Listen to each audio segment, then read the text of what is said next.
Hello and welcome to another edition of Revive and Thrive. This is our 9th episode, and I'm your host, Joshua Blum. And today we're on the letter I. In this case, stands for individuation. So if you're wondering what that word means and how that actually applies to anything we're going to be talking about, well, stay tuned. So today's topic, over the past several weeks, we've been talking about things you can do if you find yourself in the state of burnout or burning out.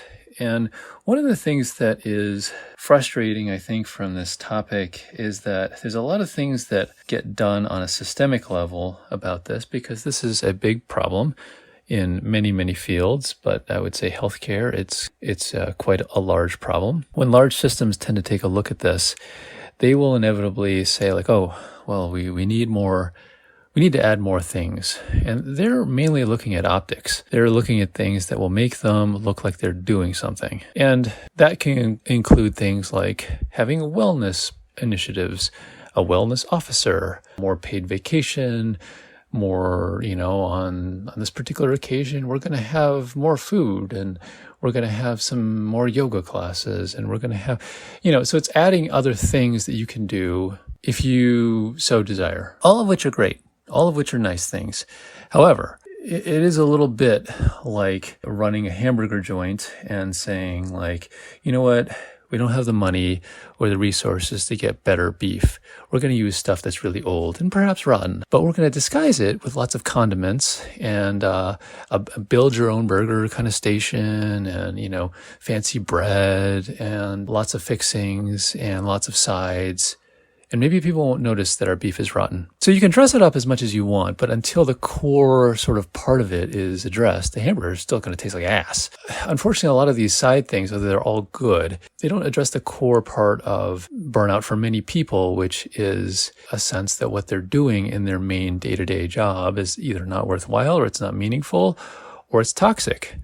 And until you kind of address that part, it's very, very difficult. So all the things that we've talked about are up to now are just little attempts to see if is there anything, any leeway you have within there to try to make that day-to-day work better. Today's topic is how we interact in a group. So the reason I picked I for individuation is it really gets at individuation from your family of origin. So this has a lot to do with how we relate in a group setting. Now, if you're working solo and you have nobody else that you're working with, this is less of an issue. But I would say, for everybody else that is working with other people as a part of a larger organization like a hospital, this definitely plays out quite a bit. This also may play out in how you deal with your patients if you're in a clinical role. Now, if you are in administration, this factors in a lot. So what do I mean by individuation from your family of origin? And how does this actually relate to burnout? So this is something that I pulled from a variety of papers, done a couple of grand rounds on these things in the past and some talks and stuff like that. So I can send you some of the papers if you want to. There's a whole bunch of them, or if you want a list of references, I'm happy to give those to you. I'm not going to include them here because there's a whole bunch of them. Here's some factors that tend to go with, these are like personality factors that tend to be like risks for dealing with physician burnout. One is pessimism, perfectionism, difficulty asking for help, a coping style that's heavily relying on suppression, meaning like you tend to bury stuff and save it for later, except that later may never come. A learning style that tends to be a bit more disorganized, someone who's more disorganized and kind of less conscientious in how they go about their work, neuroticism, tendency to internalize stress, a personality style that tends to be more alexithymic, meaning like kind of having like difficulty recognizing what emotions are. They use, the papers use this term personality style, that I would say there can be a lot of other reasons for why that is. That's a learned kind of coping skill that people have where they kind of numb emotions out because they haven't been particularly pleasant in the past, or they have not been recognized for what they are. You actually will see this a fair amount in people who are, you might characterize as just not psychologically minded. They may struggle a lot more with other ways of dealing with their internal state, and they tend to be probably more somatic. They tend to deal with things in more like, they have more headaches, they have more GI issues, more back pain, those kind of things like that. But they will say like, oh, I'm not stressed at all. That's for people who are weak, or I don't have any of those problems at all. Yet they may struggle with other things that are sort of related and have no connection between the two. People who deal with what papers sometimes term as masked narcissism. This is a thing that a lot of physicians struggle with, or not necessarily struggle with. I mean, it's a thing that goes with a lot of physicians or other people in helping professions. These are sort of like quote unquote selfless acts that are done to boost self-esteem. So helping other people makes you feel better about yourself because you did that. So in a way, it's not a truly altruistic act where you're doing it to solely help somebody else. You're doing it to help somebody else, but it's really because it makes you feel better. That's the driving force behind it. So it's still sort of about you in the end. Now, how does this factor in with physicians? Wanting to help other people is normally considered a good thing. That's what a lot of people write in their medical school applications. However, if it's done mainly because it gives you a sense of gratification and it helps boost you up, that's fine. But what happens when you inevitably do not help people? Like, despite everything you do, people fail to get better, or they blame you for side effects or expenses or time or whatever, despite the fact you were doing your best, right? All you wanted to do was help people, right? So you can start to see how that may play into it. A lot of these are also a factor when people will choose to leave medicine for a lot of these different reasons.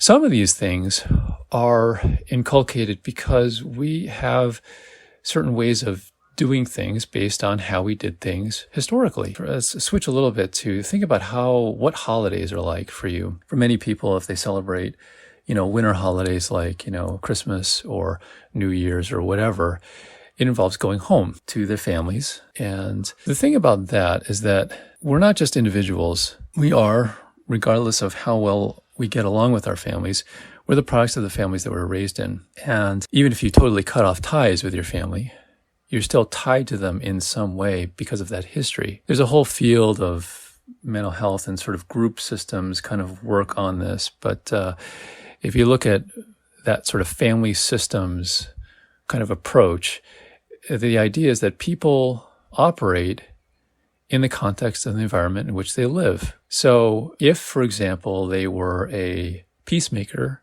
in their family of origin, let's just say there was a lot of fighting or arguments, and they functioned as the family peacemaker, chances are that's going to be replicated in some other group that you later find yourself in. It could be a friend group.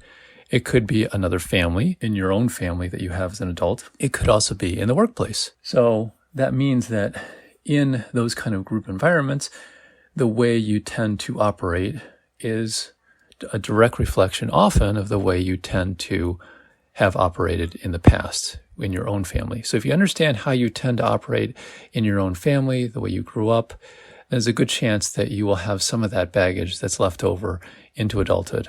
So this plays into it a lot when it comes to how we deal with our patients. Even if we take out other colleagues, that kind of relationship will come into play a lot. If you tend to be someone who tends to be more like a people pleaser based on what you did, that's maybe how you got approval or whatever, cut the tension when you were a kid, you may in fact try to do that again with your patients in the workplace. If, for example, you find yourself someone who was the glue that held people together in your family, you may find that gets replicated again in a dysfunctional work environment.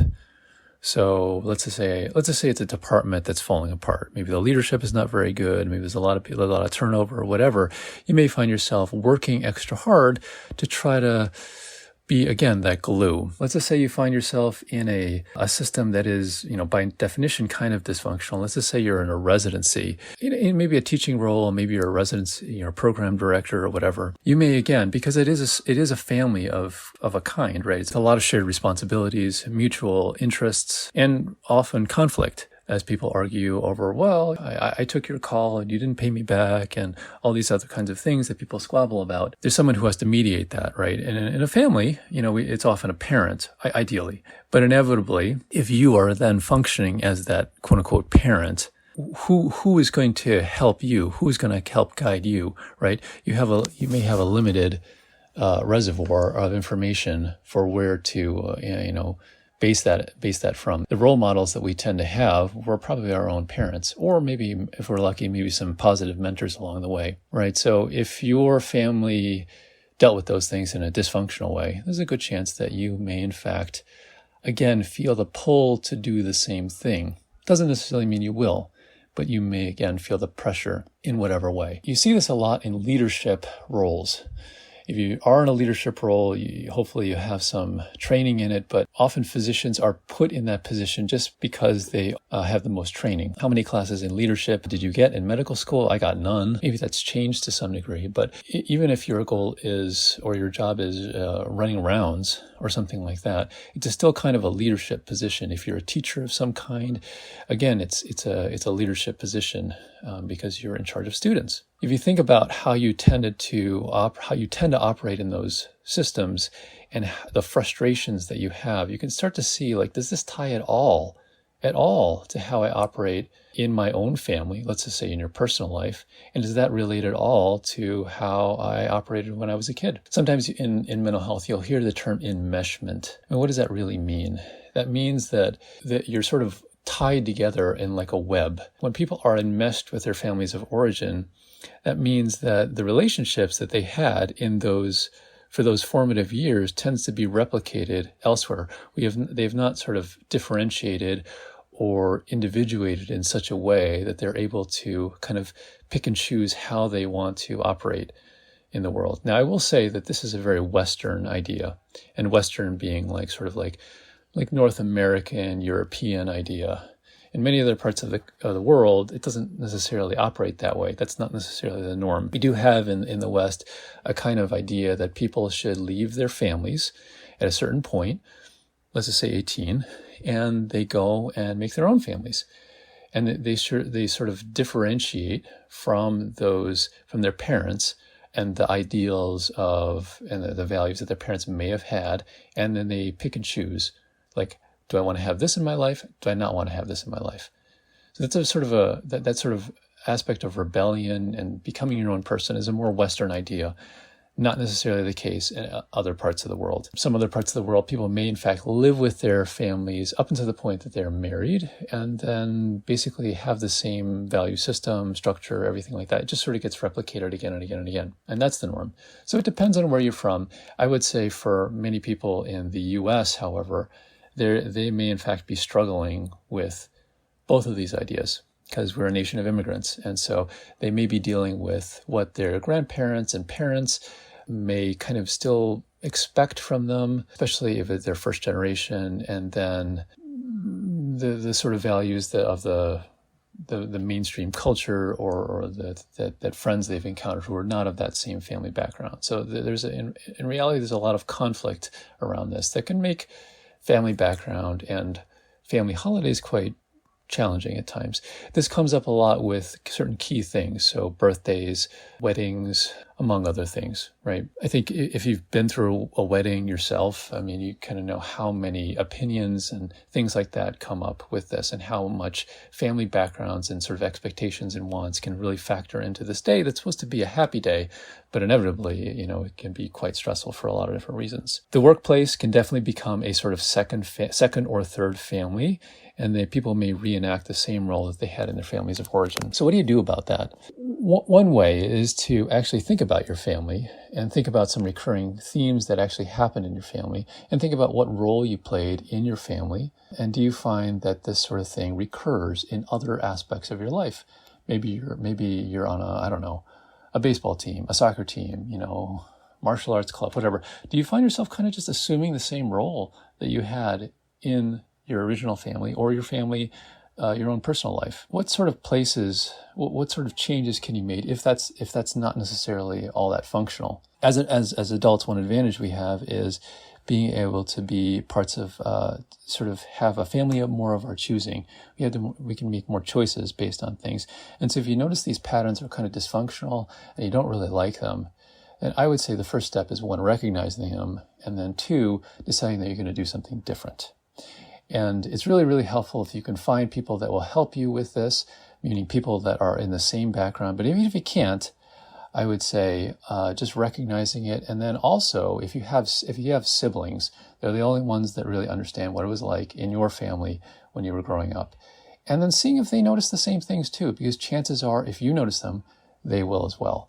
So open that conversation if you can, recognize these things, and recognize it doesn't have to be a default thing. once you recognize it as for what it is, then you have a little bit more choice in how you go about future interactions. So thank you for listening, and I will talk to you guys next time.